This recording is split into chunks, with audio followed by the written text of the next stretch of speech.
نهاد ناوا کومەلگەها مووسڵێ دا ماڵباتên çekdarên Daeş zehf dihêne dîtin.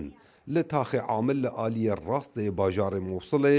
li kolaneka millî ku zorbeyî wan hejarin, malbateka çekdarên Daeş têda ye ku nihabtinê hevjîna wî digel 5 zaroyan di xanoyekê berteng da jiyana xwe edborînin. Danişta xanoyê wan malbata Ednanî heye ku di serdemê çekdarên Daeş biryara sêdaredanê ji bo derçûbû ji ber peywendiyên wî bi hêzên emnî ve. Bo mawekê dirêj, Ednan di nava zîndanên çekdarên Daeş da jiyana xwe kiriye. فترة داعش رادوا يعدموني انني مع قوات الامنية. لسر دمع داعش اوانا خواست من سيداره بدن جبر پیوندیه من بهزن اولهیه را و کسی نزیکی من هاتنه سیداره دان لسپاس بو خوده اصل سیداره دان ندام و یکسر از جموصل در کپتن بو ترکیه و جی ترکیه بو بغدا از دگل دسپیکا اپراسیون آزاد کرنه لناحیه گیارا دگل هزن اولهیه بوم لیل دما از گهشت ما مالا خو خانیه من هاتو بو تقاندن و کلو پلی من هاتو بو نسوتن.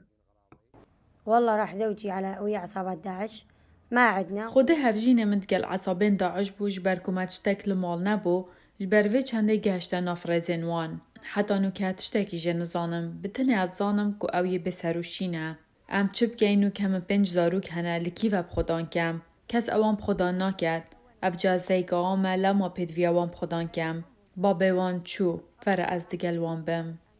Gelo ev her du malbata çawa bi hev ra jiyanê borînin. Erê Ednan çi dibêjî derbareyê malbatên çekdarên Daeş ewên vegeriyayîne Mosulê. ابن داعش الطفل العبه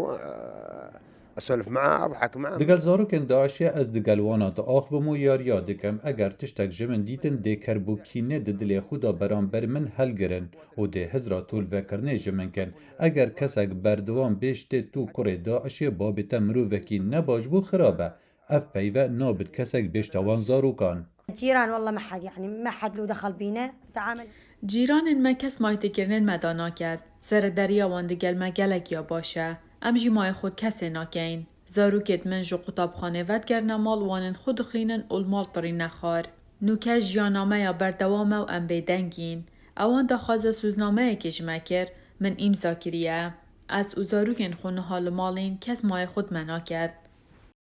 Herçende heta noke wek pêdivî civakê Mosulê malbatên çekdarên Daeş wernegirtîne, lê ew ji necariya xwe demê kempên başûrê Mosulê vala kirîn ew vegeriyayîne ser malên xwe.